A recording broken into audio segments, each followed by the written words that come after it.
நன்றி தகப்பனே. இன்றைக்கும் அப்பா பேச வேண்டிய காரியத்தை தேவ ஆவியானவர் ஆண்டவரே எங்களோடு கூட பேசும்படியா ஆண்டவரே இந்த நெகேமியா புத்தகத்தின் வழியாய் இன்றைக்கு ஆண்டவரே இந்த பிள்ளைகள் கற்றுக்கொள்ள வேண்டிய ஒவ்வொரு காரியத்தையும் நீர் கற்றுக் கொடுக்கும்படியா உடைய கரத்திலே நாங்கள் ஆண்டவரே இந்த நேரத்தை முற்றிலுமாய் தாழ்த்தி ஒப்புக் கொடுக்கிறோம்.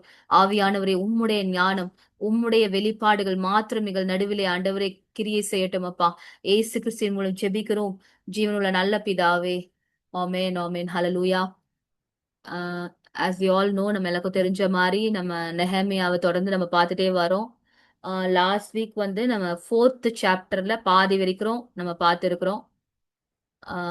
நெஹேமியா வந்து எப்படி அந்த திட்டத்தை பெற்றுக்கொள்றாரு, எப்படி ராஜாவை போய் சந்திக்கிறாரு, ராஜா ராஜாவினிடத்திலிருந்து எப்படி அவர் அனுமதி பெற்றுக்கொண்டு அவர் எருசலேமுடைய இடிந்த அலங்கத்தை கட்டுறதுக்கு அவர் வராரு, எப்படி தேவனுடைய கை அவரோடு கூட தேவனுடைய கரம் அவரோடு கூட இருந்து எல்லா காரியத்தையும் கைகூடி வர பண்ணுது. இப்படி எல்லாத்தையுமே நம்ம ஒண்ணு நம்ம பார்த்துட்டே வந்தோம். 3rd சாப்டர்ல நம்ம பாக்குறப்போ நெஹேமியா வந்து எவ்வளவு அழகா அந்த அந்த ப்ராஜெக்ட வந்து அவர் என்ன பண்றாரு, அதை சின்ன சின்னதா அவர் பிரேக் பண்ணி நிறைய பேர்கிட்ட கொடுத்து அப்படி ஒவ்வொருத்தரா அதை கட்டும் பொழுது அதையெல்லாம் சேர்த்து அவங்க எப்படி கட்டுறாங்க அப்படின்னு சொல்லி 3rd சாப்டர்ல நம்ம பார்த்தோம். 4th சாப்டர்ல நம்ம பார்த்த காரியம் என்னன்னா, அவங்க அலங்கத்தை கட்ட தொடங்கின உடனே முன்னாடியே ரொம்ப எரிச்சலோடு ரொம்ப கோவத்தோடு இருந்த அந்த எதிரிங்க என்ன பண்றாங்க, இப்ப இன்னும் அதிகமா எரிச்சல் அடைந்து அவங்க சொல்ற காரியம் என்ன, சுட்டெரித்து போடப்பட்ட மண்மேடுகளான கற்களுக்கு உயிர் கொடுப்பார்களோ. இந்த சாப்டர்ல வந்து நமக்கு ரொம்ப முக்கியமா ஒரு இது ஒரு ஸ்பிரிச்சுவல் வார்ஃபேருக்கான சாப்டர்னு சொல்லி லாஸ்ட் வீக்கே நான் சொன்னேன். நம்ம இதுக்கு முன்னாடி நம்ம பார்த்துட்டு இருந்த டாபிக் கூட ஸ்பிரிச்சுவல் வார்ஃபேர் தான். ஸோ நெஹமியாவுக்குள்ள ஒரு ஸ்பிரிச்சுவல் வார்ஃபேர் இருக்கு. அது இந்த சாப்டர்ல எப்படி பண்ணப்படுது ரொம்ப தெளிவா நமக்கு புரியுது. அப்ப எதனால இந்த இந்த சத்ரு வந்து எரிச்சல் அடைறானா, அவனோட எரிச்சல் என்ன, எரிச்சலுக்கான காரணம் என்னன்னு சொல்லி நம்ம பார்த்தோம். அவன் வந்து ஒரு ஒரு ஒரு அலங்கத்தை வந்து இடிச்சு தள்ளிட்டான். அவன் நார்மலா இடிச்சு தள்ள அந்த இடமே டெஸ்ட்ராய் ஆகி அந்த அந்த ஒவ்வொரு கற்களும் சுட்டெரிக்கப்பட்டு போற மாதிரி இனி ரீபில்டே ஆக முடியாது, ஆகக்கூடாது அப்படின்னு சொல்லி அப்படியே ஒரு பெரிய ஒரு என்ன பண்ணிருக்கான், அந்த இடத்தையே அவன் வந்து அழிச்சு போட்டிருக்கான். ஆனா அப்படி நான் அழிச்ச ஒரு இடத்த நீங்க திருப்பி கட்டுறீங்களா அப்படின்னு அவனுக்கு ஒரு எரிச்சல். அப்ப பிசாசுக்கு எப்ப எரிச்சல் வர ஆரம்பிக்குது, நம்முடைய வாழ்க்கையோட இடிந்து கிடக்கிற அலங்கங்கள் திரும்ப கட்டப்படும் பொழுது அவனுக்கு எரிச்சல் உண்டாகுது. ஏன்னா அது திரும்பி கட்டவே கூடாதுன்னு தான் அவன் என்ன பண்றான், சாதாரணமா கூட இடிக்கல, நெருப்பால சுட்டெரிக்கப்பட்டு போன கற்கள் கற்கள் வந்து அப்படி மாறும்படியா நெருப்பை போட்டு கொளுத்திடுறான். ஷார்ட்டா சொல்லணும்னா நெருப்பை போட்டு கொளுத்தி வச்சிருக்கான். இடிச்சு தள்ளது இல்லாம அதை வந்து நெருப்பால என்ன பண்ணிட்டான், அழிச்சிட்டான். சோ அப்படி இருக்க ஒரு இடத்த திரும்ப வந்து ரீபில்ட் பண்றப்ப அவனுக்கு எரிச்சல் உண்டாகுதுன்னு சொல்லி நம்ம பார்த்தோம். அப்புறம் அப்படி அவங்க எரிச்சலோடு இவங்களை எதிர்த்து நிக்கிற நேரத்துல அப்ப நெஹேமியா வழக்கம் போல என்ன பண்றாரு, அவருக்கு தெரிஞ்ச ஒரே ஆயுதம் ஜபம்தான். ஜபத்தை தான் ஆயுதமா பயன்படுத்தி இந்த காலிங்கையும் பெற்றுக்கொள்கிறாரு. ஜபத்தை தான் பயன்படுத்தி அவர் ஒவ்வொரு ஸ்டெப்பையும் நகர்த்தி நகர்த்தியே வராரு. அப்ப இம்முறையும் என்ன பண்றாரு, எதிரிங்க வந்து ரொம்ப எரிச்சலோடு அவங்கள என்ன பண்றாங்க, ஒரு நரி ஏறி போனா கூட நீ கட்டுறதா இருந்தா கட்டிக்கோ, ஆனா ஆனா ஒரு நரி ஏறி போனா கூட என்ன ஆகும், நீ கட்டுற சிவர் வந்து கீழே விழுந்துரும் அப்படின்னு சொல்லி டிஸ்கரேஜ் பண்றாங்க. அப்படி டிஸ்கரேஜ் பண்ற நேரத்திலயும் அவர் வழக்கம் போல ஜெபிக்கிறாரு. ஜெபம் எப்படிப்பட்ட ஒரு ஜெபத்தை பண்றாருன்னா, நாங்க அவமதிக்கப்படுறதா ஆண்டவரே நீங்க பாருங்க, நீங்க பதில் செய்யுங்க அப்படின்னு சொல்லி அந்த அவங்களோட மொத்த அவமானத்தையும் நிந்தையும் அப்படியே என்ன பண்றாரு, பிரேயரா மாத்திடுறாரு. ஐயோ எங்களை இப்படி பேசுறாங்களே, எங்களை இப்படி அவமானப்படுத்துறாங்களே அப்படின்னு சொல்லி உக்காந்து அவர் அழுதுட்டு இல்லாம அந்த அந்த மொத்த அவமானத்தையும் நிந்தையும் அப்படியே என்ன பண்ணாரு, பிரேயரா மாத்திட்டாரு ஆண்டவர்கிட்ட. சோ அப்படியே போயிட்டே இருக்கப்ப அடுத்து அடுத்து அடுத்து என்ன பண்றான், கட்டுகிறவர்களுக்கு மனமடி உண்டாக பேசினார்கள். அவன் வந்து அந்த பிரேயர்ல சொல்றான், நாங்க கட்டுறோம், ஆனா கட்டற நாங்க வந்து கட்டவே கூடாது, எங்க மனசெல்லாம் உடைஞ்சு போனோன்ற மாதிரி இந்த சத்ரு வந்து பேசுறான் ஆண்டவரே அப்படின்னு சொல்லி பிரேயரா மாத்தி ஆண்டவர்கிட்ட வந்து ப்ரே பண்றாரு. அடுத்து அவன் எதுக்கு வந்து எரிச்சல் அடைறான், முதல்ல அவன் வந்து அலங்கத்தை கட்ட தொடங்குறப்பே அவனுக்கு எரிச்சல் வருது. அடுத்து அவன் எதுக்கு இன்னும் அடுத்த ஸ்டெப் பார்த்தோம்னா, எருசலேமின் அலங்கத்தை கட்டுகிற வேலை வளர்ந்தே இருக்கிறது என்றும் 7வது வசனம், 4வது சாப்டர் 7வது வசனம், இடிக்கப்பட்ட இடங்கள் அடைப்பட்டு வருகிறது. when he saw that the gaps are refilled, gaps are filled again, கேப்பா இருக்கு, எல்லா கேப்பும் அடைக்கப்பட்டு கொண்டே வருகிறது. இப்ப இப்ப வந்து கட்டிட்டே வராங்க. அங்கங்க வந்து சின்ன சின்னதா ப்ராஜெக்ட் வந்து மினி ப்ராஜெக்ட் மாதிரி நடந்துட்டே இருக்கு. ஒவ்வொருத்தரும் ஒரு ஒரு வாசல் கிட்ட கட்டிட்டே வராங்க. அப்புறம் அந்த கேப் எல்லாம் நடுவுல ஃபில் பண்ணிட்டே வராங்க. கேப் ஃபில் ஆவறத பார்த்த உடனே என்ன ஆயிடுச்சு பிசாசுக்கு? இன்னும் அவனால தாங்க முடியல. ஏன்னா கேப் தான் என்னது? அவன் வேலை செய்யறதுக்கான இடம். கட் கட்டுறப்ப அவன் வந்து எரிச்சல் அடைறத விட கேப் எல்லாம் ஃபில் ஆகுற இடத்துல தான் ரொம்ப வந்து இன்னும் வந்து அவன் வந்து வெறுப்பாவான். ஏன்னா கேப் இருந்தா அவன் எவ்வளவு வேணா நீ கட்டிக்கோ. ஆனா சின்ன கேப் விட்டா நான் போதும், நான் வந்து என் வேலையை பார்த்துருவேன்னு இருக்கவன் தான் எனது பிசாசு. அப்போ கேப்ப கூட நம்ம எப்ப ஃபைண்ட் அவுட் பண்ணி அதை அடைக்க ஆரம்பிக்கிறோமோ அவனுக்கு இன்னும் என்ன ஆகுறோம், ஐயோ இவங்க வந்து ரொம்ப வந்து அலங்கத்தை ரொம்ப பெர்ஃபெக்டா கட்டிடுவாங்க போல் இருக்கே, இனி நான் உள்ள போறதுக்கு இடமே இருக்காது போல் இருக்கே அப்படின்னு என்ன ஆகுது, அவனுக்கு ஒரு எரிச்சல் வருது. அதை அப்படியே நம்மளுடைய வாழ்க்கை கூட கம்பேர் பண்றப்போ, நான் இதை ஜஸ்ட் ஒரு ரீகேப்பா தான் சொல்லிட்டு இருக்கேன். இதுக்கப்புறம் தான் இந்த வாரத்துல பாக்குறது நம்ம பார்க்க போறோம். அப்படியே நம்முடைய வாழ்க்கையோட கம்பேர் பண்றப்போ என்ன நடக்குது? நம்ம ஜெபிக்கிறப்போ, நம்ம வேதம் வாசிக்கிறப்போ, இதெல்லாம் தாண்டி கூட ஏதாவது ஒரு கேப் நம்முடைய வாழ்க்கையில இருக்கும். அவன் உள்ள வந்து கிரியை செய்கிற அளவுக்கு. எப்ப நம்ம அந்த கேப் எல்லாம் ஃபைண்ட் அவுட் பண்ணி அதெல்லாத்தையும் நம்ம வந்து ஆ, ஒண்ணொன்னா நம்ம அட்ரஸ் பண்ணி ஒண்ணொன்னா வந்து நம்ம விட தொடங்குறோமோ, அதுதான் என்னது? Filling the gaps. ஜெபமும் வேத வாசிப்பும் அலங்கத்தை கட்டுற மாதிரி நம்ம நம்ம வந்து கம்பேர் பண்ணிக்கலாம். ஃபில்லிங் த கேப்ஸ் நம்ம எதா கம்பேர் பண்ண முடியும்னா, எதெல்லாம் வந்து என்னுடைய ஆவிக்குரிய வாழ்க்கையோட வளர்ச்சியை இன்னும் தடுத்து கொண்டிருக்குதோ அதெல்லாம் நான் ஃபைண்ட் அவுட் பண்ணி ஒண்ணு ஒண்ணா நான் கண்டுபிடிச்சு நான் இன்னும் அதிகமா என்ன சரி செய்ய அதுதான் என்னது? Filling the gaps. எப்போ அப்படி நம்ம ஒவ்வொன்னா கண்டுபிடிச்சு நம்முடைய வாழ்க்கை இன்னும் அதிகமாய் சரிப்படுத்த தொடங்குறோமோ அது என்ன ஆகுது அவனுக்கு? அவன் என்ன சொல்றான்? இடிக்கப்பட்ட இடங்கள் அடைப்பட்டு வருகிறது என்று சன்பல்லாத்தும் தொபியாவும் அரபியரும் அம்மோனியரும் அஸ்தோத்திரம் கேட்டபொழுது அவர்கள் மிகவும் எரிச்சலாகி, முதல்ல வெறும் எரிச்சல், அப்புறம் இப்போ மிகவும் எரிச்சல். ஏன்னா முதலாவது வந்து கேப் இருந்தது, அலங்கரை தான் கட்டிட்டு இருந்த. அடுத்து இப்ப பண்ற ஸ்டெப் தான் அவனுக்கு ரொம்ப எரிச்சல் உண்டாகுது. ஏன்னா அவன் இனி கிரியை செய்ய முடியாதபடி நீ ஏன்னா அவனுக்கு வந்து ஒரு ஸ்ட்ராங் ஹோல்டு வேணும், ஒரு ஹோல்டு வேணும். நான் ஏற்கனவே இது சொல்லி கொடுத்துருக்கேன் உங்களுக்கு. பிசாசு வந்து நம்முடைய வாழ்க்கையில கிரியை செய்யணும், உள்ள வரணும்னா வழி இருக்கணும், திறப்பு இருக்கணும். திறப்பு இருந்தாதான் உள்ள வர முடியும்.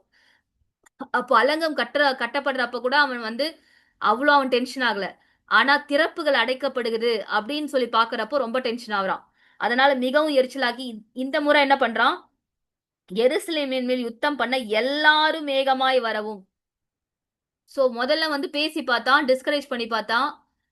சும்மா வாய் பேச்சா பேசி பார்த்தான். பேசி பேசியே இவங்களை என்ன பண்ணிடலாம், அவமானப்படுத்தி பேசி பேசி இவங்களை டிஸ்கரேஜ் பண்ணி அலங்கத்தை கட்டுறதை நிறுத்திடலான்னு பார்த்தான். ஆனாலும் வந்து அவங்க ஸ்டாப் பண்ணலன்னு பாக்குறப்போ, கேப்ஸ கூட திறப்புகளை கூட அடைக்க ஆரம்பிச்சிட்டாங்கன்னு பார்த்தப்போ என்ன பண்றான்? எல்லாரும் ஏகமாய் வரவும். ஏகப்பட்ட பேர் என்ன பண்றான்? வாங்க போய் அலங்கத்தை வந்து பில் பண்றதை ஸ்டாப் பண்ணலாம் வாங்கன்னு சொல்லி ஒரு பெரிய கூட்டத்தை வந்து என்ன பண்றான்? தடுக்கவும் கட்டுப்பாடு பண்ணார்கள். வேலையை தடுக்கவும் கட்டுப்பாடு பண்ணார்கள். வேலையை தடுக்கணும். எப்படியாவது அலங்கம் கட்டப்படுகிற வேலையை தடுக்கணும். என்னது? அதுதான் அவனோட நோக்கம்.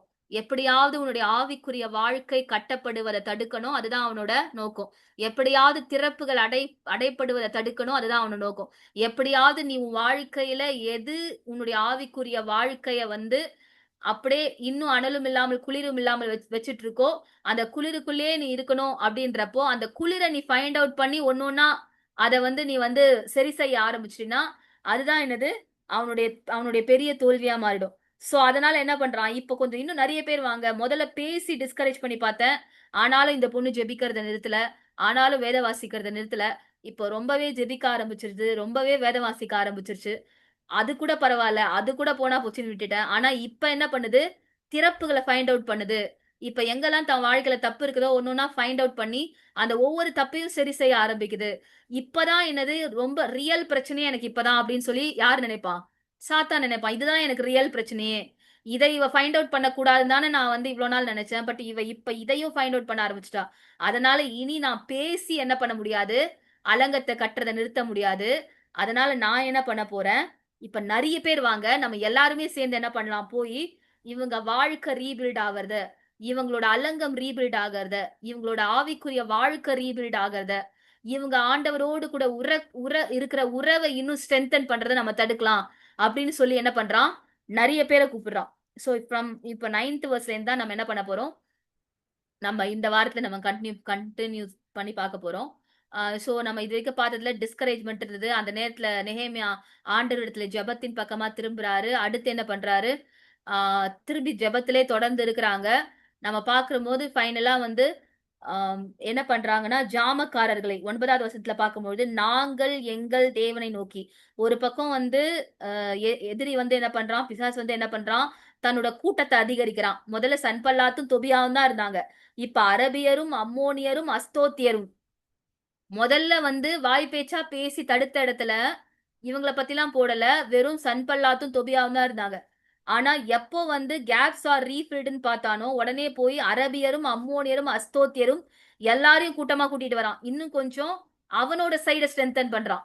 இப்ப உன்னோட சைடுல வந்து நீ வந்து வால கட்டிட்டு இருக்க. கேப்ஸ் எல்லாம் ஃபில் பண்ணிட்டு இருக்க. இப்ப அவனோட சைடு அவன் என்ன பண்றான்? ஸ்ட்ரெங்தன் பண்றான். ஏன்னா, இப்ப இன்னும் கொஞ்சம் அதிகமா உன்ன வந்து அட்டாக் பண்ண போறான். அதனால அவன் நெறைய என்ன பண்றான்? தன்னோட சைடுல இருக்க இப்ப 2 சைடுல வார் நடந்துட்டு இருக்கு. தன்னோட சைடுல இருக்க ஆர்மிய பிசாசு ரொம்ப ஸ்ட்ரென்தன் பண்றான். ஸ்ட்ரென்தன் பண்ண உடனே என்ன நடக்குது? அப்ப இவர் என்ன பண்றாரு உடனே நெகேமியா? நாங்கள் எங்கள் தேவனை நோக்கி ஜெபம் பண்ணி அவர்கள் நிமித்தம் இரவும் பகலும் ஜாமம் காக்கிறவர்களை வைத்தோம். அவங்க அந்த பக்கம் வந்துட்டு அவங்க அந்த பக்கம் தன்னோட ஆர்மிய ஸ்ட்ரென்தன் பண்ற அதே நேரத்துல இந்த பக்கம் நெஹேமியா என்ன பண்ணிட்டாரு? இவ்ளோ நேரம் பகல்ல ஜெபிச்சுட்டு இருந்தவரு, ஓ நீ அப்படி பண்றியா? நான் என்ன பண்றேன் பாரு. வா இரவும் பகலும் ஜெபிக்கலாம்னு இவரு ஜாமக்காரர்கள் நிறுத்துறாரு. 2 பக்கமும் செம்மையா வந்து என்ன நடக்குது? போட்டி நடக்குது. நார்மலா இத நம்ம வந்து படிச்சா நார்மலா இருக்கும். பட் இத நீ ஒரு ஒரு ஒரு ஒரு வார் மாரி நீங்க விஷுவலைஸ் பண்ணி படிச்சீங்கன்னா, இட்ஸ் கம்ப்ளீட்லி கிளியர் வார். இந்த பக்கம் இவன் வந்து தன்னுடைய ஆர்மி என்ன பண்றான்? அரபியரையும், அம்மோனியரையும், அஸ்தோத்தியரையும் கூப்பிட்டு இவன் ஸ்ட்ரென்தன் பண்றான். அந்த பக்கம் நெஹெமியா என்ன பண்றாரு? பகல்ல ஜெபிச்சுட்டு இருந்தவரு, வாங்க நைட்லயும் அவன் ஜெபிக்கலாம். ஜாமக்காரர்களை நிறுத்துறாரு. இரவும் பகலும். இப்ப அவர் வந்து தன்னுடைய பிரேயர் டைம தான் போய் ஆண்டவர்கிட்ட ஜெபிக்கிற கூட்டத்த, நேரத்த எல்லாத்தையும் அவர் அதிகப்படுத்துறாரு அந்த பக்கத்துல. சோ 2 பக்கமும் இப்ப இப்படி வந்து நின்னுட்டு இருக்காங்க. அந்த நேரத்துல என்ன நடக்குது? அப்பொழுது யூதா மனிதர் சுமைக்காரரின் பலன் குறைந்து போகிறது. மண்மேடு மிச்சமா இருக்கிறது. நாங்கள் அலங்கத்தை கட்டக்கூடாது என்றார்கள். இப்ப திடீர்னு பார்த்தா இவங்க ஒரு பிரச்சனைய கொண்டு வராங்க. என்ன பிரச்சனைனா, என்ன ஆச்சு அந்த இடத்துல? அலங்கம் வந்து அலங்கம் கட்டுற இடத்துல நெறைய என்ன இருக்கும்? அந்த நெறைய வேஸ்ட் இருக்கும். நெறைய ரப்பிஷ் இருக்கும். அந்த இடிச்சு கீழ போட்டது எல்லாமே என்ன இருக்கும்? இருக்கும். அப்ப இவங்க என்ன சொல்றாங்க? சுமை சுமக்கிறவர்கள், சுமைக்காரரின் பலன் குறைந்து போகிறது. அவ்ளோத்தையும் கிளீன் பண்ண முடியல, தூக்கி வேலை செய்ய முடியலன்னு சொல்லி, எங்களுடைய பலன் குறைந்து போகிறது. இதெல்லாம் கேட்கிறப்போ, இதெல்லாம் பார்க்கிறப்போ, இந்த வேலை செய்றப்போ, எங்களுடைய பலன் குறைந்து போகிறதுன்னு சொல்லி, ஒரு குரூப் எழும்பி சொல்றாங்க. ம அ நாங்கள் அலங்கத்தை கட்டக்கூடாது. ஒரு ஒரு சின்ன டிஸ்கரேஜ்மென்ட் நெஹேமியா சைடுல இருக்க ஆர்மிக்குல ஒரு சின்ன டிஸ்கரேஜ்மென்ட் உள்ள நுழையுது. அப்ப என்ன நடக்குது? அடுத்து நெஹேமியா பண்ற விஷயத்த நம்ம பார்க்கலாம். ஆனா இவங்க இந்த எனிமி சைடுல என்ன நடக்குதுன்னு பார்த்தா, எங்கள் சத்துருக்களோ வென்றால், நாங்கள் அவர்கள் நடுவே வந்து அவர்களை கொன்று போடும் மட்டும். இப்ப ஃபர்ஸ்ட் பாத்தீங்களா? ஃபர்ஸ்ட் அவனுக்கு இருந்த சாதாரணமா பேசி வால கட்டுறத தான் நிறுத்தணும்னு பார்த்தான். ஆனா இப்ப அவனுக்கு வர எரிச்சல்ல என்ன பண்றான்னா, கொன்னே போட்டுறணும்னு நெனைக்கிறான். நெஹெமியாவையும் அவனுடைய ஆர்மியும் இருக்கவே கூடாது. நீ கட்டவே கூடாது. நான் நீ நீ கொன்னே போட்டுறணும் உன்ன அப்படின்னு நினைக்கிறது தான் என்ன? கம்ப்ளீட்டா நீ வந்து உன்னோட ஆவிக்குரிய வாழ்க்கையில எழும்பும் பொழுது, தேவனோடு இருக்கிற உறவுல வந்து உள்ள உள்ள போகணும். இன்னும் ஸ்ட்ரெங்தன் ஆகணும்னு நினைக்கிறப்போ, அட்டாக் பயங்கரமா சிவியர் ஆகி என்ன பண்ணுது? சுத்தமா நீ எழும்பவே முடியாத அளவுக்கு உன்ன அடிக்கணும்னு நினைக்கிறது தான் என்னது? உன்னை கொன்று போடு மட்டும்ன்றது வந்து கிட்டத்தட்ட அதுக்கு அதோட கம்பேரிசன் தான். நீ எழும்பி ஜெபிக்கவே முடியாத அளவுக்கு, நீ எழும்பவே முடியாத அளவுக்கு இப்ப என் ஆர்மி வச்சு உன்ன அடிக்கிறேன். அப்படின்னு தான் என்ன பண்றான்? எதிர் சைடுல அவன் வந்து நிக்கிறான். இந்த இவ்விதமாய் அந்த வேலையை ஓயப் பண்ணுவோம் என்றார்கள். எங்கள் சத்துருக்களோ வென்றால் நாங்கள் அவர்கள் நடுவே வந்து அவர்களை கொன்று போடும் மட்டும் அவர்களை அறியாமலும் பாராமலும் இருக்க வேண்டும். நாங்க ஒரு நாங்க ஒரு சிவியர் அட்டாக்க நாங்க அவங்க மேல பண்ண போறோம். அது நடக்கிற வரைக்கும் அது அவங்களுக்கு தெரியாமயே இருக்கட்டும். அவங்க ஒண்ணுமே நடக்கல. நாங்க கட்டிட்டு தான் இருக்கோம் அப்டின்னே நெனச்சுக்கிட்டோம். நாங்க நல்லா தான் கட்டிட்டு இருக்கோம். பில்டிங் நல்லா ரைஸ் ஆயிட்டு இருக்கு. வால் நல்லா ரைஸ் ஆயிட்டு இருக்கு. அப்படியே அவங்க இருக்கட்டும். ஆனா திடீர்னு நம்ம போய் ஒரு ஒரு அட்டாக் ஒண்ணு பண்ண போறோம். அந்த அட்டாக்ல திரும்பி அவன் எழும்பவே கூடாது. அப்படின்னு சொல்லி எனிமி அவன் சைடுல ஒரு பிளான் பண்றான். அப்ப நம்ம வாழ்க்கையில கூட என்ன நடக்கும்? நம்மளோட ஜெப வாழ்க்கைய கட்டி நம்ம எழும்பும்பொழுது, ஆண்டவரோடு இருக்க ரிலேஷன்ஷிப்ல நம்ம போகும்பொழுது, there might be a very strong attack suddenly. பயங்கரமான ஒரு ஸ்ட்ராங் அட்டாக் திடீர்னு வரலாம். சுத்தமா ஜெபிக்க முடியாத மாதிரி, சுத்தமா தலையே தூக்க முடியாத மாதிரி. அப்ப நம்ம என்ன நினைப்போம்? நான் நல்லா தானே ஜெபிச்சுட்டு இருந்தேன், நான் நல்லா தானே வேதம் வாசிச்சுட்டு இருந்தேன், நான் நல்லா தானே வந்து இருந்தேன், ஏன் வந்து திடீர்னு என்னால பண்ணவே முடியல அப்படின்னு சொல்லி உனக்கு ஒரு கொஸ்டின் மார்க் வருதுன்னா, நெஹேமியா புக்ல அதுக்கான ஒரு ஆன்சர் இருக்கு. அவன் என்ன பண்றான் பாருங்க, எப்படி சொல்றது, அவன் வளர விட்டு அடிக்கிறான். ஆக்சுவலா வந்து நீங்க கட்டுங்க, நல்லா கட்டுங்க, நீங்க கட்டுறனே, நீங்க கட்டிட்டு இருக்கனே நீங்க நினைச்சுக்கோங்க. நீங்க வந்து தாக்கப்பட போறதே உங்களுக்கு தெரியாம இருக்கட்டும். ஆனா சடனா வந்து என்ன பண்ண போறேன், நான் ஒரு பயங்கரமான அட்டாக் பண்ணுவேன். அந்த நேரத்துல நீ என்ன பண்ண முடியாது, நீ தலையே தூக்க முடியாது அப்படின்றதுதான் எனிமியோட பிளானா இருக்கு. ஆனா அங்க என்ன நடக்குதுன்னா, அடுத்து நம்ம பார்க்கும்பொழுது அந்த இடத்துல ஆண்டவர் வந்து ஒரு ஃபேவர் பண்றாரு. அது என்னன்னா, அதை அவர்கள் அண்டையிலே குடியிருக்கிற யூதரும் பல இடங்களிலிருந்து எங்களிடத்திலிருந்து வந்து 10 விசை எங்களுக்கு சொன்னார்கள். ஆண்டவர் ஒரு சின்ன ஃபேவர் பண்றாரு. என்ன பண்றாருன்னா, எனிமி சைடுல இருக்கிற யூதர்கள் சில பேர் வந்து இன்ஃபர்மேஷன் கொடுக்குறாங்க நெஹேமியாக்கு. உன் மேல ஒரு பயங்கரமான அட்டாக் வரப்போகுது, உங்க மேல ஒரு பயங்கரமான அட்டாக் பண்றதுக்கு சன்பல்லாத்து, தொபியா, அஸ்தரோத்து, அரேபியர் எல்லாருமே பிளான் பண்ணிட்டு இருக்காங்க. கொஞ்சம் ஜாக்கிரதையா இருந்துக்கோங்க, கொஞ்சம் ஜாக்கிரதையா இருந்துக்கோங்க அப்படின்னு சொல்லி 10 வாட்டி வந்து வார்ன் பண்றாங்க. 10 டைம் வார்னிங் வருது நெஹேமியா சைட்ல. So this is a favour of God. அப்ப நம்ம நம்ம வந்து ஒரு வேலையை செஞ்சுட்டு இருக்கோம், ஒரு காரியத்தை பண்ணிட்டு இருக்கோம்னா, யாரோ ஒரு யாரோ ஒரு தேவ மனுஷனா இருக்கலாம், ஒரு ஊழியக்காரங்களா இருக்கலாம், இல்ல நீ கேட்கிற ஒரு செய்தியில வர ஒரு எச்சரிப்பின் சத்தமா இருக்கலாம், இல்ல நீ வேதத்தை வாசிக்கிறப்ப உனக்கு உன்னோட உணர்வுல உண்டாகிற ஒரு எச்சரிப்பின் சத்தமா இருக்கலாம்.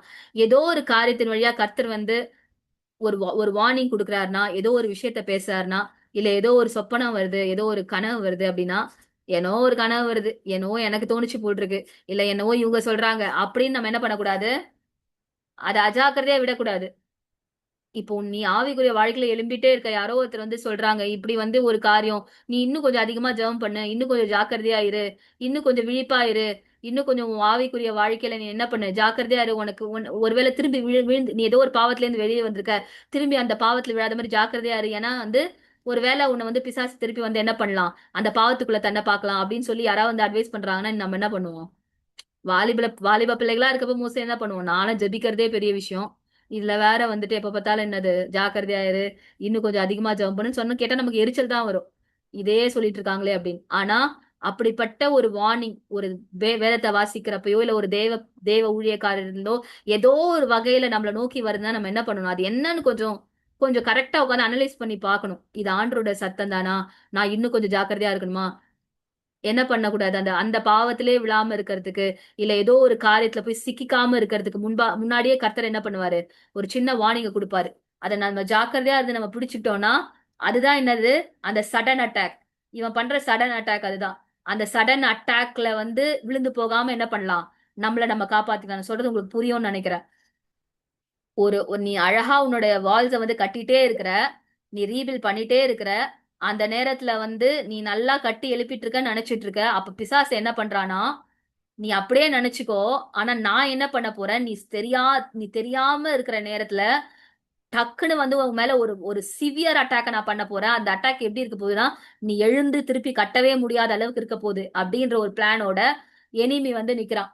ஆனா ஆண்டர் ஒரு ஃபேவரால என்ன பண்றாரு, யூதர்களை அனுப்பி 10 முறை வார்னிங் அனுப்புறாரு நெஹேமியாக்கு. இப்படி ஒரு நடக்க போகுது, இப்படி ஒன்று நடக்க போகுது, இப்படி ஒரு காரியம் நடக்க போகுது, நீ கொஞ்சம் ஜாக்கிரதையா இருன்னு சொல்லி.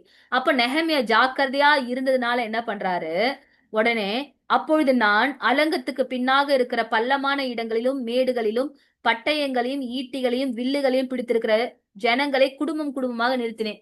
He setting up a defence. இங்கதான் என்ன பண்றாரு, இவர் உள்ள இறங்கி இவர் ஒரு டிஃபென்ஸ் ஆர்மியை செட் பண்றாரு. அவன் என்ன நினைக்கிறான், நான் தான் வந்து ஆர்மியை கூட்டிட்டு வந்து தாக்குதல் பண்ண போறேன் அப்படின்னு வந்து இந்த சன்பல்லா தொபியா அந்த எனிமி ஆர்மி நினைச்சிட்டு இருக்கு. ஆனா இவர் ஜாக்கிரதை ஆயிட்ட என்ன பண்ணிட்டாரு, அவ்வளோ அவ்வளோ நாளுமே ப்ரே பண்ணிட்டு இருந்த நெஹேமியா இப்ப வந்து டைரக்டா வந்து ஃபீல்டுக்குள்ள இறங்குறாரு. டைரக்டா ஃபீல்டுக்குள்ள இறங்கி என்ன பண்றாரு, ஆட்களை நிறுத்துறாரு. அதுவும் எப்படி நிறுத்துறாருன்னா, மேடுகள் பட்டயங்களையும் ஈட்டிகளையும் வில்லுகளையும் பிடித்திருக்கிற ஜனங்களை குடும்பம் குடும்பமாக நிறுத்தினேன். இப்போ he is setting up a defence. So நம்ம என்ன பண்ணணும், நம்மளும் கூட நம்ம ஜெபிச்சு வேதம் வாசிச்சு நம்முடைய வாழ்க்கையை நம்முடைய ஆவிக்குரிய வாழ்க்கைய நம்முடைய வாழ்க்கையில இருக்கிற காரியங்களை நம்ம கட்டிட்டு இருக்கப்ப இப்படி ஒரு சிவியர் அட்டாக் வரப்போகுதுன்னா அதுக்கு ஒரு சாதாரண ஜெபம் பத்தாது. அப்ப அதுக்கு எப்படிப்பட்ட ஜெபம் வேணும்? அதுதான் நெகேமியா இங்க நமக்கு கத்து தராது. அது எப்படிப்பட்ட ஜெபமா இருக்கணும்? சர்வாயுத வர்க்கத்துக்கு அப்படியே வரும். எங்க எடுங்க பாப்போம். அந்த எங்க இருக்கு சர்வாயுத வர்க்கம்? எங்க இருக்கு எடுங்க. யார் சொல்றீங்க டக்குன்னு சர்வாயுத வர்க்கம் எங்க இருக்குன்னு? எபேசியருக்கு வரலாமா? எபேசியர்ல நம்ம நம்ம எல்லாருக்கும் தெரிஞ்ச இடம். அங்க என்ன போட்டிருக்கு? எபேசியர். இப்பதான் நம்ம வந்து இங்க இங்க என்ன பண்றோம், ஸ்பிரிச்சுவல் வார்ஃபேரை கனெக்ட் பண்ண போறோம். ஸோ ஃபாஸ்டா ஒருத்தர் எபேசியர் 6ல 12ல இருந்து 17 வரைக்கும் படிங்க பார்ப்போம். ஏனெனில் மாம்சத்தோடும் இரத்தத்தோடும் அல்ல, துரைத்தனங்களோடும் அதிகாரங்களோடும் இப்பிரபஞ்சத்தின் அந்தகார லோகாதிபதிகளோடும் வான மண்டலங்களில் உள்ள பொல்லாத ஆவிகளின் சேனைகளோடும் நமக்கு போராட்டம் உண்டு. ஆகையால் தீங்கு நாளிலே அவைகளை நீங்கள் எதிர்க்கவும் சகலத்தையும் செய்து முடித்தவர்களாய் நிற்கவும் திராணி உள்ளவர்களாகும்படிக்கு தேவனுடைய சர்வாயுத வர்க்கத்தையும் எடுத்துக் கொள்ளுங்கள்.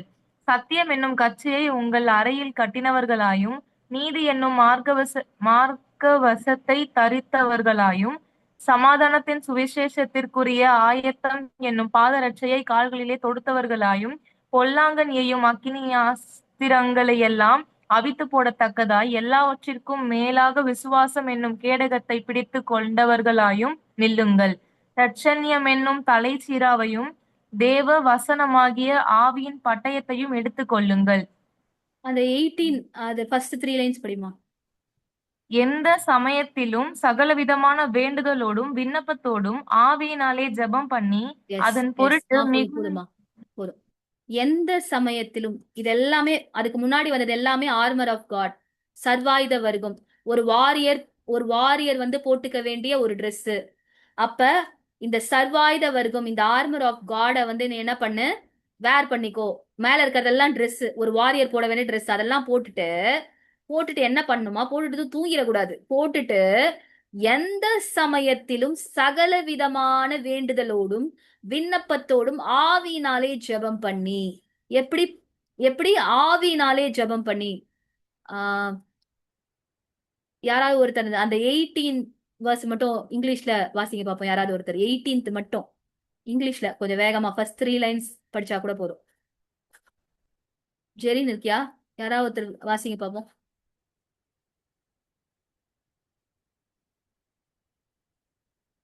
Ephesians chapter 6 18th verse first 3 lines. Okay, நானே வாசிக்கிறேன்.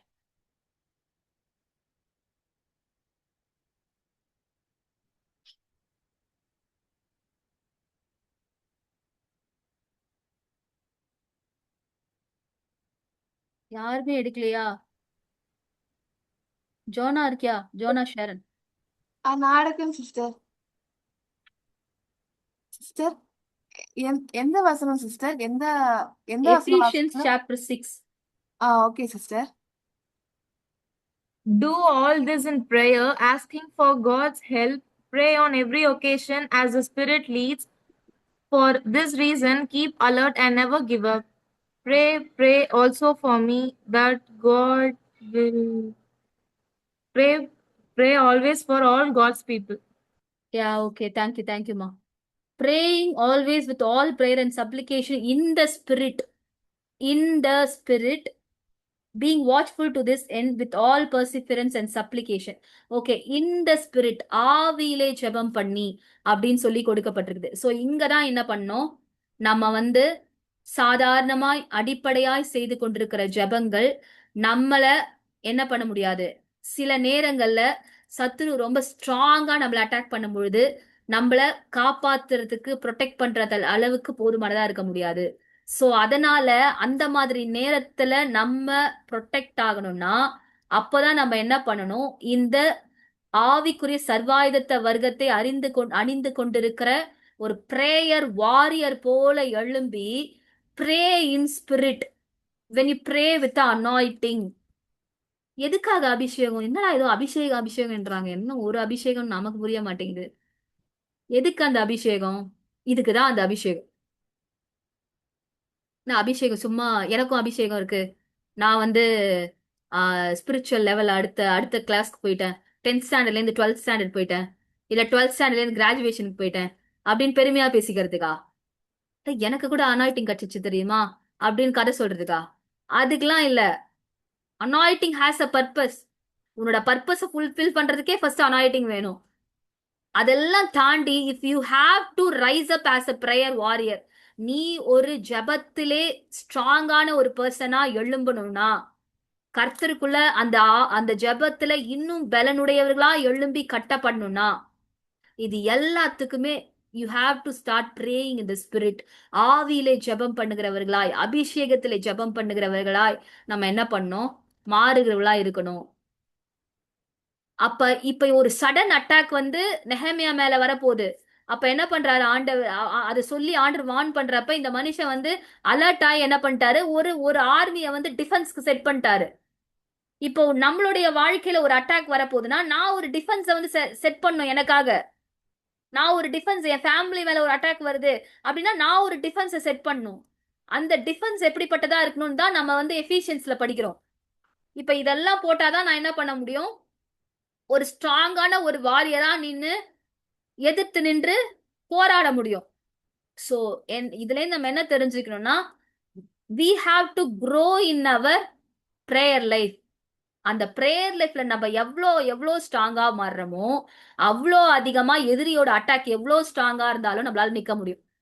அவ்வளவுதான் நான் சொல்ல வரேன். உன்னோட உன்னோட எனிமி வந்து ஒரு சிவியரான அட்டாக்க பிளான் பண்ணி உன் மேல வந்தாலுமே, அந்த சிவியர் அட்டாக்க கூட ஒரு சாதாரண, அதுக்கு முன்னாடி நின்னுட்டு இருந்தாரு நெஹேமியா, சாதாரணமா ஜெபம் பண்ணிட்டு இருந்தாரு. அப்படியே என்ன பண்ணிருக்கலாம்? he had the same choice.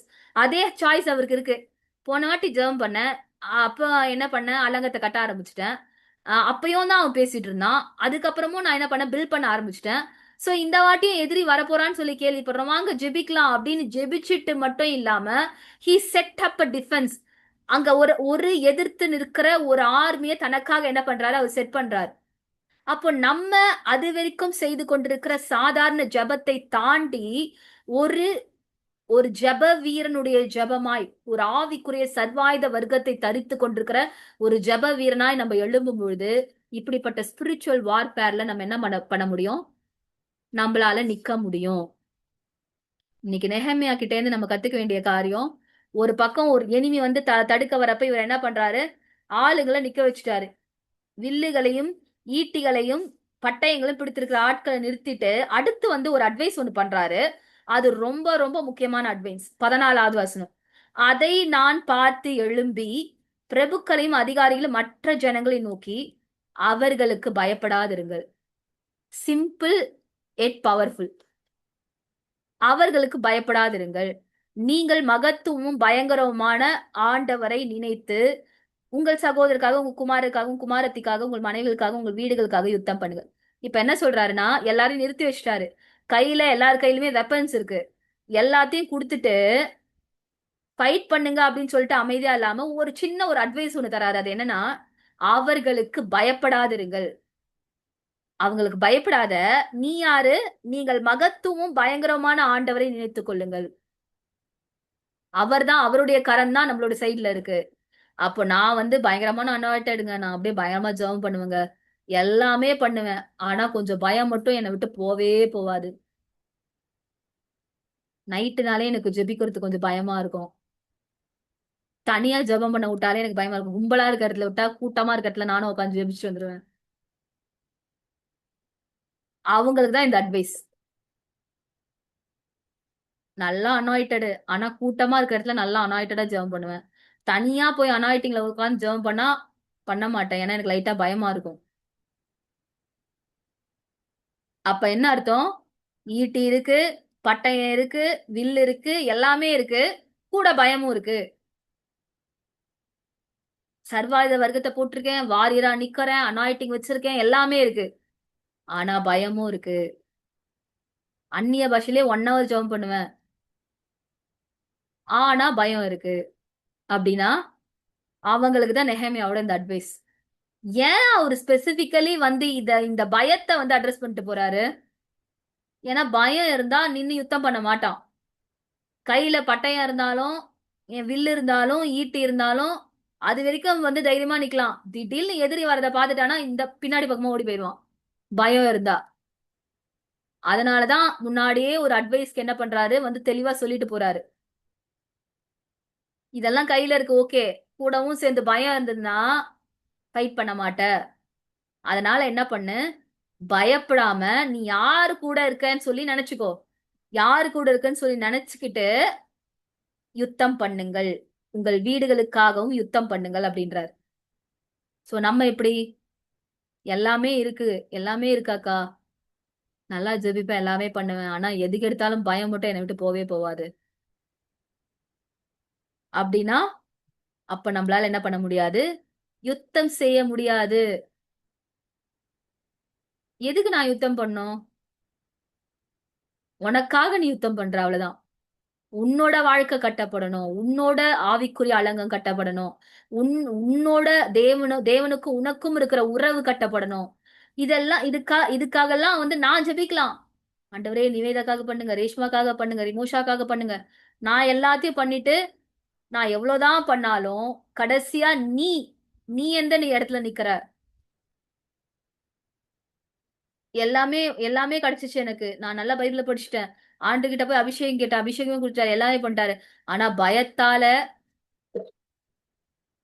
பயத்தால வாழ்க்கைக்குள்ள இருக்கிற எல்லா நன்மைகளையும் இழந்து கொண்டே இருக்கிறேன், வாழ்க்கையில முன்னேறவே முடியல அப்படின்னா, அப்ப என்ன பண்ணணும்? நம்ம விட வேண்டிய ஒரு காரியம் என்ன இருக்கு? பயம். எதுக்காக நெஹேமியா வந்து பயத்தை அட்ரஸ் பண்றாருன்னா, அவருக்கு தெளிவா தெரிஞ்சிருக்கு, எவ்வளோ பெரிய டிஃபென்ஸ் ஆர்மியை நான் செட் பண்ணாலும் பயம்ன்ற ஒண்ணு உள்ள இருக்க வரைக்கும் யுத்தத்துல ஜெயிக்க முடியாது அப்படின்னு தெரிஞ்சதால அவர் அந்த பயத்தை வந்து அட்ரஸ் பண்ணி பயத்தை விட்டுருங்கன்னு சொல்லிட்டு போறாரு. அடுத்து என்ன நடக்குது? அந்த அடுத்து பார்க்கும்போது 15வது வசனத்துல, எங்களுக்கு செய்தி தெரிய வந்ததென்று தேவன் அவர்கள் ஆலோசனை அபத்தனமாக்கினார்கள் என்றும் எங்கள் பகைஞர் கேட்ட பொழுது. இப்ப இப்ப எனிமிக்கு தெரிஞ்சிருது, டிஃபென்ஸ் செட் பண்ணிட்டாங்க, நான் போய் பண்றதுக்கு முன்னாடி இவன் உஷாராயிட்டான்டா அப்படின்ன உடனே ஒண்ணுமே பண்ணல, எதிர்த்தும் வரல, ஒண்ணும் பண்ணல, அங்கேயே அந்த பிளான் காலி, அவ்வளவுதான். இது இது நீங்க எந்த அளவுக்கு உங்களால ஸ்பிரிச்சுவல் வார்ஃபேர் கூட கம்பேர் பண்ண முடியுதுன்னு எனக்கு தெரியல. அவன் வந்து ஒரு சிவியர் அட்டாக் பண்றதுக்கு வந்து எழும்பி வரான், அதுக்கு முன்னாடி இவங்க எழுந்து என்ன பண்ணிட்டாங்க, ஒரு டிஃபென்ஸை செட் பண்ணிட்டாங்க.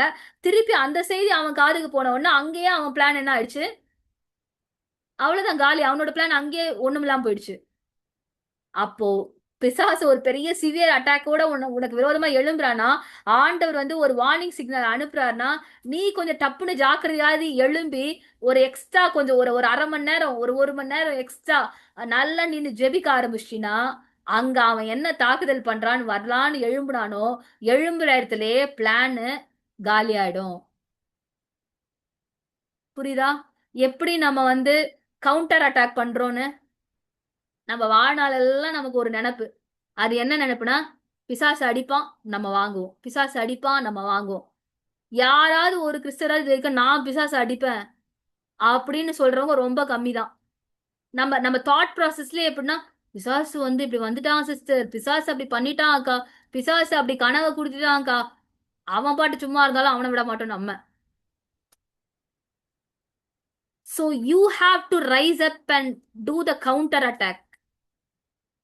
அப்படி கூட நான் சொல்ல மாட்டேன், நீ தான் அட்டாக்கர், அவன் தான் கவுண்டர் அட்டாக் பண்ணிக்கணும் அவனை காப்பாத்திக்கிறது. அதுதான் மெய்யான ஒரு தேவனோட பிள்ளை செய்யற காரியம். அவன் வந்து அவனை வந்து என்ன பண்ணோம், நம்ம அட்டாக் பண்ண தொடங்கும். இப்ப இவங்களோட பிளான் தெரிஞ்சதுன்னு ஒண்ணு, இவன் கூப்பிட்டான் பாத்தீங்களா, வீரமா கூப்பிட்டான் எல்லாரையும், அரபியர் வாங்க, அஸ்திரோத்தியர் வாங்க, அம்மோனியர் வாங்க அப்படின்னு எல்லாரையும் கூப்பிட்டான். கூப்பிட்ட வேகத்திலே பிளான் அங்கே என்ன ஆயிடுச்சு, டிசாஸ்டரா மாறிடுச்சு. எப்போ? நெஹேமியா டிஃபென்ஸ் செட் பண்ணப்போ. என்னவோ சொல்றாரு ஆண்டவர், ஏதோ ஒரு கனவு வந்துச்சுக்கா, ஏதோ ஒன்னு யாரோ ஒருத்தர் ஒரு ஊழியக்காரர் இப்படி சொன்னாருக்கா, இப்படி பைபிள் படிக்கிறப்ப இப்படி தோணுச்சு அப்படின்னு படுத்து தூங்கிட்டீங்கன்னா நல்லா வருவான் எக்ஸ்ட்ரா. அவன் சேர்த்து வச்சிருக்க எல்லாரையும் கூட்டிட்டு வந்து, எதுக்கு வரான் கிளியரா தெரிஞ்சுக்கோ, எதுக்கு வரான், கொலை செய்யும்படி வரான். பயமா இல்லையா? இதுக்கு பயப்படலாம், தப்பு கிடையாது. கொஞ்சம் நீ அசதியா இருந்தீங்கன்னா என்ன பண்றானா, அவர்களை கொன்று போடு மட்டும். எவ்வளோ எவ்வளோ தைரியமா பேசுறான் பாத்தீங்களா? அவளை கொன்று போடலாம்டா. கட்டிட்டே இருக்கட்டும். நாம என்ன பண்ணலாம், பிளான் பண்ணி எல்லாம் போயிட்டு அட் அ டைம் அட்டாக் பண்றோம். அவன் சாகணும், எலும்பி கட்டவே கூடாது அப்படின்னு சொல்றவன் அந்த பிளானையே அங்கேயே போட்டுட்டு ஓடிடுவான். எப்போ நம்ம எழும்பி ஒரு டிஃபென்ஸை செட் பண்ணா. இல்ல நான் டிஃபென்ஸும் செட் பண்ண மாட்டேன், ஒன்னும் செட் பண்ண மாட்டேன் அப்படின்னு நம்ம பாட்டு படுத்துட்டு இருந்தோம்னா, அவன் வந்து அழகா அந்த ஆவிக்குரிய வாழ்க்கைய லைட்டா, ஆவிக்குரிய வாழ்க்கைன்னா நம்ம என்ன பெரிய ஒரு அப்படியே தேசத்தையே வந்து மாத்துற அளவுக்கா நம்ம வந்து எழும்பி நின்னுட்டோம். ஏதோ நம்ம ஒரு சின்னதா ஒரு அலங்கத்தை கட்டி வச்சிருப்போம். அந்த அலங்கத்தையும் கட்ட முடியாத அளவுக்கு என்ன பண்ணிட்டு போயிடுவான், கொன்று போட்டுட்டு போயிடுவானா. கொன்று போட்டுருவானா ஏதோ உங்களை கொன்றுவான்னு நினைச்சிடாதீங்க. அந்த ஆவிக்குரிய வாழ்க்கையோட பில்டிங்க வந்து திருப்ப என்ன பண்ணிடுவான், திரும்பி கட்டவே முடியாத அளவுக்கு அதை ஒரு டிசாஸ்டரா மாத்திட்டு போயிடுவான். ஆனா நம்ம டிஃபென்ஸை செட் பண்ணா அவனோட பிளானை நம்ம என்ன பண்ண முடியும், ஒண்ணுமே இல்லாம மாத்த முடியும். அப்ப அடுத்து என்ன நடக்குது, 16வது வருஷத்துல பார்க்கும்போது, அன்று முதற்கொண்டு என் வேலைக்காரரில் பாதி பேர் வேலை செய்தார்கள். பாதி பேர் ஈட்டிகளையும் பாதி பேர் என்ன பண்றாங்களாம், உட்கார்ந்து யுத்தத்துல நின்றாங்களாம். அலங்கத்திலே கட்டுகிறவர்கள், சுமை சுமக்கிறவர்கள் அவரவர் ஒரு கையினாலே வேலை செய்து மறு கையினாலே ஆயுதம் பிடித்திருந்தார்கள். என்ன பக்காவா ஒரு ஆர்மியை செட் பண்ணிருக்காங்க. ஒரு கையில வந்து அலங்கத்தை கட்டுறானா, மறு கையில வந்து வெப்பனை கையில வச்சிருக்கானோ. ஒரு கையினாலே வேலை செய்து கொண்டு மறு கையினாலே ஆயுதம் பிடித்திருந்தார்கள். நம்ம என்ன பண்ணுவோம், ஃபாஸ்டிங் பிரேயர் வரியாமா, இல்லக்கா எனக்கு வந்து இது இருக்கு, எனக்கு அந்த வேலை இருக்கு, எனக்கு இந்த வேலை இருக்கு, ஜெபிக்க வரியாமா. அவங்க என்ன பண்றாங்களாம், ஒரு கையில் வேலை செய்து கொண்டு இன்னொரு கையில வெப்பனை வச்சிருக்காங்களாம். Do your work, whatever you having in this world, do it. அதை வந்து யாருமே வேணாம்னு சொல்லல. But still you have to be always ready in prayer. எப்பொழுதும் நான் வந்து எனக்கு நிறைய படிக்கிறதுக்கு இருக்கு, நான் நிறைய படிச்சுக்கிட்டே இருக்கேன், அதனால ஜெபம் பண்ண முடியல அப்படின்னு சொன்னீங்கன்னா, இங்க எழுதியிருக்காங்க அழகா, இந்த கையில வெப்பனா அந்த கையில வேலையாம், இந்த கையில இந்த பக்கத்துல படிப்புனா அந்த பக்கம் ஜெபம். Hope you understand. இல்ல ஒரு பக்கம் நான் வந்து அலங்கதான் கட்டிக்கிட்டே இருப்பேன், இன்னொரு கை சும்மா இருந்தா கூட நான் கட்டிக்கிட்டே இருப்பேனா, ஜெபம் இல்லாத வாழ்க்கையில என்ன நடக்கும், சிவியர் அட்டாக் வரும். நான் சாபம்லாம் விடல, வேதத்துல இருக்கிறத சொல்றேன்.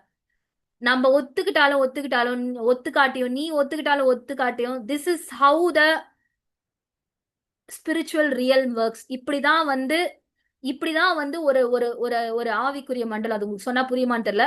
இப்படிதான், this is how it works. நீ எழும்புனா அந்த பக்கம் இருக்கவன் அடங்குவான், நீ நீ மறந்தினா அந்த பக்கம் இருக்கவன் எழும்புவான். Simple logic. எனக்கு நான் கட்ட வேண்டியது இருக்கு, நான் இந்த பக்கம் நான் ஐஏஎஸ் படிக்க போறேன், ஐபிஎஸ் படிக்க போறேன், அதனால என் கையில இந்த பக்கம் ரெண்டு கையுமே நான் வேலையில போட்டுட்டேன்க்கா, வெப்பன்லாம் பிடிக்கிறதுக்கு எனக்கு டைம் இல்ல, என்னோட ரெண்டு கையுமே எங்க வச்சுட்டேன், வேலையில போட்டுட்டேன்.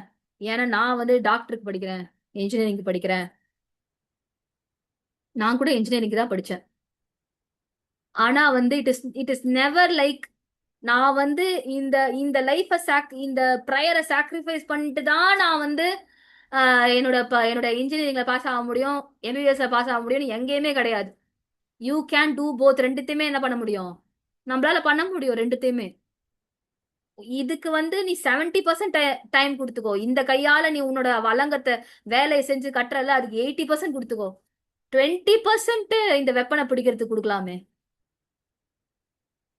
பட் நம்ம என்ன பண்ணிடுறோம், 100 இந்த பக்கம் போட்டுட்டு இதை 0 ஆக்கிரும். 100 அந்த பக்கம் போட்டுட்டுன்னு சொல்றது வந்து போட்ட மாதிரி காமிச்சுப்போம். ஏன்னா படிக்கிறேன்னு சொன்னா யாரும் ஒண்ணு கேட்க மாட்டாங்கல்ல. ஆனா அந்த பக்கம் போய் படிக்கிறியான்னு அதை செக் பண்ணி பார்த்தாலும் அங்கேயும் 100% இருக்காது, அதுக்குள்ளேயே மொபைல் தான் ஒழிஞ்சிட்டு இருக்கும். ஆனா வெளியில என்ன பண்ணிப்போம் ஈஸியா, எனக்கு படிக்கணுமா, எனக்கு எழுதணுமா, எனக்கு வந்து ரெக்கார்ட் இருக்கு, எனக்கு லேப் இருக்கு, எனக்கு எக்ஸாம் இருக்கு, எனக்கு செமஸ்டர் இருக்கு, எனக்கு செமினார் இருக்கு, எல்லாமே இருக்கும். அதுக்கு அதுக்கு விலையா உன்னோட ப்ரேயர் லைஃப் தான் அடமான வைக்கணும்னா, then we have to face the attack. உன்னோட ஆவிக்குரிய வாழ்க்கை நீ கட்டப்படுறதுக்கான அந்த அடித்தளமே இல்லாத மாதிரி அந்த அட்டாக் வந்து அவனுக்கு, இப்படிப்பட்ட ஒருத்தரோட வாழ்க்கையில அவன் அட்டாக்லாம் பண்ண வேணாம், அவ்வளோலாம் கஷ்டப்பட மாட்டான். அது ஆட்டோமேட்டிக்கா ஆல்ரெடி இடிஞ்சுதான் கிடக்கும், ஏன்னா நீ தான் கட்டவே இல்லையே. சோ நெஹமியா இங்க சொல்றாரு, ஒரு கையில வந்து வெப்பனை புடிச்சுக்கிட்டாங்க, இன்னொரு கையில அலங்கத்தை கட்டினாங்க அப்படின்னு சொல்லி. சோ நம்மளால கூட என்ன பண்ண முடியும், அதை பண்ண முடியும். அப்புறம் நம்ம பார்க்கும்பொழுது என்ன சொல்றாரு அடுத்து, அலங்கம் வந்து ரொம்ப ஸ்கேட்டர் ஆகி ரொம்ப தூரத்துல கட்டிட்டு இருக்கோம், தூரத்துல கட்டிட்டு இருக்கோம். அதனால திடீர்னு வந்து நம் பெரிதும் விஸ்தாரமாய் இருக்குது, நாம் அலங்கத்தின் மேல் சிதறப்பட்டு ஒருவருக்கொருவர் தூரமா இருக்கிறோம். நீங்கள் எவ்விடத்திலே எக்கால சத்தத்தை கேட்கிறீர்களோ அவ்விடத்திலே வந்து எங்களோட கூடுங்கள். அப்போ என்ன பண்றாங்க, கட்டுகிறவர்கள் அவரவர்கள் தங்கள் பட்டயத்தை தங்கள் இடுப்பிலே கட்டி கொண்டவர்களாய் வேலை செய்தார்கள். எக்காலம் ஊதுகிறவன், எக்கால எண்ணத்துக்கு சைன், வார்னிங் சைன், அட்டாக் வரப்போகுதுன்றதுக்கான வார்னிங் சைன் தான் எக்காலம். ஆனா நான் இதை படிச்ச இடத்துல ரொம்ப அழகா ஒரு தியாலஜியன் எழுதியிருந்தாரு, ரொம்ப அழகா எழுதியிருந்தாரு. எப்படி எழுதியிருந்தாருன்னா, இப்ப கிறிஸ்தவ ஜனங்களாய் நம்ம எல்லாருமே ஸ்கேட்டர்டா இந்த மாதிரி சிதறி வேற வேற இடத்துல இருக்கோம். ஒரு நாள் எக்காலம் ஊதும் பொழுது நம்ம எல்லாரும் சேர்ந்து வந்தா அந்த தேவனுடைய வருகையில அவரோடு கூட போவோம். அந்த எக்கால சத்தம் ஊதப்படும் போது நம்ம போவோம்னு சொல்லி அப்படி அவர் கம்பேர் பண்ணியிருந்தாரு. சோ இங்க ஒரு எக்கால சத்தம் ஊதப்படும் போது இவர் என்ன சொல்றாரு, நெஹேமியா சொல்றாரு, எக்கால சத்தத்தை கேட்ட உடனே எல்லாரும் அந்த இடத்துல இருந்து கூடி வந்துருங்க, தனித்தனியா நிக்காத, எல்லாம் ஓடி வந்து ஒன்னா நிக்கும் பொழுது நம்முடைய தேவன் நமக்காக யுத்தம் பண்ணுவார் என்றேன். அவ்வளோ அழகா வந்து இந்த நெஹேமியா வந்து என்ன பண்றாரு, அவங்கள கைட் பண்ணி கொஞ்சம் I'm just taking 10 minutes extra, kindly bear with me, கொஞ்சம் பொறுத்துக்கோங்க. என்ன பண்றாங்க, அப்ப என்ன பண்றாங்க, அவ்வளோ அழகா கைட் பண்ணி எப்படி யுத்தம் பண்ண எல்லாத்தையும் சொல்லி கொடுத்து, அந்த வார்னிங் சிக்னல், அந்த எக்கால சத்தத்தை கேட்கறப்ப எல்லாரும் ஒன்னா ஓடி வந்துருங்க. ஓடி வரப்ப நம்ம நம்ம நிக்கிற இடத்துல இருந்து நமக்காக என்ன பண்ணுவாரு, ஆண்டவர் நமக்காக யுத்தம் பண்ணுவாரு அப்படின்னு சொல்றாரு. அப்ப என்ன பண்ணாங்களாம், இப்படியே நாங்கள் வேலை செய்து கொண்டிருந்தோம். அவர்களிலே பாதி பேர் கிழக்கு வெளுக்கும் நேரம் முதல் நட்சத்திரங்கள் காணும் மட்டும் ஈட்டிகளை பிடித்திருந்தார். இரவும் பகலும் என்ன பண்றாங்களாம், காவல் காத்து கொண்டே இருக்கிறாங்களாம். ராமாறு நமக்கு காவலுக்கும் பகல்மாறு வேலைக்கும் உதவ அவரவர் தங்கள் வேலைக்காரரோடு எருசலேமுக்குள் ராத்தங்க கடவர்கள் என்று சொல்லி. இது ஒண்ணுமே நமக்கு சொல்லி தரல. டே அண்ட் நைட்டு அவங்க எவ்வளவு ஜாக்கிரதையா அவங்களோட ஒர்க்கை ப்ரொடெக்ட் பண்ணிட்டாங்க. அப்ப நம்மளோட வாழ்க்கையில நம்ம ஆத்மாவை, நம்ம சோலை நம்ம ப்ரொடெக்ட் பண்ணிக்கணும்னா நம்ம எப்படிப்பட்ட ஒரு காலத்துல வாழ்ந்துட்டு இருக்கோம்னு என்னை விட உங்களுக்கு ரொம்ப ஜாஸ்தியா தெரியும். என்னை விட அதிகமா சோசியல் மீடியாவை அனலைஸ் பண்ணி இந்த காலத்துல இருக்க டெக்னாலஜி, இந்த காலத்துல இருக்க ஆப்ஸ், இந்த காலத்துல கெட்டு போறதுக்கான எல்லா வழியும் என்னை விட பெட்டராவே உங்களுக்கு அந்த நாலேஜ் இருக்கும். உங்களுக்கு உங்களுக்கு தெரியும்னா நீங்க அதை பண்றீங்க, நான் சொல்ல வரல. You have much awareness than me. எனக்கு ஓரளவுக்கு தான் தெரியும், என்னை விட உங்களுக்கு அதிகமா தெரிஞ்சிருக்கும். ஏன்னா நீங்க கரண்ட் ஜெனரேஷன்ல இருக்கிறீங்க, உங்களுக்கு அதோட அவேர்னஸ் இன்னும் அதிகமா தெரியும், அதோட எக்ஸ்போஷர் இன்னும் அதிகமா இருக்கும். அப்ப இப்படிப்பட்ட ஒரு ஜெனரேஷனுக்குள்ள நம்மளுடைய ஆத்மாவை நம்ம பாதுகாத்து கொள்ளணும்னா ஜஸ்ட் என்ன பண்ணும், இரவும் பகலும் நம்ம ஜாக்கிரதையுடையவர்களா இருக்கணும் அப்படின்ற ஒரு செய்தியோட என்ன பண்றாரு, அவங்க வேலையை அவங்க ப்ரொடெக்ட் பண்ண மாதிரி நம்மளுடைய மதில்களை நம்ம காப்பாத்திக்கணும்னா இரவும் பகலும் நம்ம என்ன பண்ணணும், நம்ம ஜாக்கிரதையா இருக்கணும். அப்ப நானாகிலும் என் சகோதராகிலும் என் வேலைக்காரராகிலும் என்னை பின்பற்றி காவல் காக்கிற சேவகராகிலும் எங்கள் வஸ்திரங்களை கலைந்து போடாமல் இருந்தோம். அவங்க வந்து போட்டுட்டு இருந்த அந்த ட்ரெஸ்ஸ மாத்தவே இல்லையா. அப்பனா என்ன அர்த்தம், டே அண்ட் நைட்டு வார்ஃபேருக்காக அப்படியே ரெடியா இருந்தாங்க. அப்ப அது அப்படின்னா என்ன அர்த்தம், நம்மளுடைய வாழ்க்கையில டே அண்ட் நைட் ஜாக்கிரதையா இருந்து நம்மளுடைய ஆத்துமாக, நம்மளுடைய ஜப வாழ்க்கைய, நம்மளுடைய ஆண்டரோடு நமக்கு இருக்கிற ரிலேஷன்ஷிப்ப நம்ம என்ன பண்ணலாம், ப்ரொடெக்ட் பண்ணிக்கலாம். இந்த நெஹேமியா 4th சாப்டர்ல house setting up a defence, அது வரைக்கும் ஜெபித்து ஜெபித்து நின்ற அவரை வந்து அதே சாய்ஸை பின்பற்றாம ஃபீல்டுல இறங்கி என்ன பண்றாரு, ஒரு டிஃபென்ஸை செட் பண்ற நேரத்துல எனிமி கொண்டு வர ஒரு பெரிய பிளான் என்ன பண்ணிட்டாரு, அதே இடத்துல டெஸ்ட்ராய் பண்ணிட்டாரு. அப்ப நம்முடைய வாழ்க்கையிலே கூட நம்ம வந்து ஜெபத்தோடு கூட இன்னும் விழிப்பா இரவும் பகலும் இன்னும் ஒரு அனாய்டடான பிரேயர் வாயிலா எழும்பி நம்ம உறுதியா நம்ம நிற்கும் பொழுது நமக்கு விரோதமா, நான் வெறும் வந்து ஸ்பிரிச்சுவல் லைஃபோட மட்டும் கம்பேர் பண்றேன்னு நினைக்காதீங்க, ஈவன் உங்களோட உலக பிரகாரமான பிளெஸிங்ஸை கூட, வேர்ல்ட்லி பிளெஸிங்ஸை கூட அட்டாக் பண்ண பிசாசு யோசிப்பான். அப்ப நம்ம ஜாக்கிரதையா இருக்கும்போது அது எப்படிப்பட்ட பிளெஸ்ஸிங்கா இருந்தா கூட உங்களோட ஃபேமிலி, ஒருவேளை மேரிடா இருந்தா ஃபேமிலி லைஃப், உங்களோட படிப்பு, உங்களோட வேலை, உங்களோட வருமானம், இப்படி எல்லாத்தையுமே என்ன பண்ணலாம், நம்ம விழிப்போடு இருந்தா நம்ம வந்து ப்ரொடெக்ட் பண்ணிக்க முடியும். ஸோ இந்த நாள் நம்ம பார்த்த மாதிரி நம்மளுடைய ஜெப வாழ்க்கையை குறித்து நம்ம என்ன பண்ணுவோம்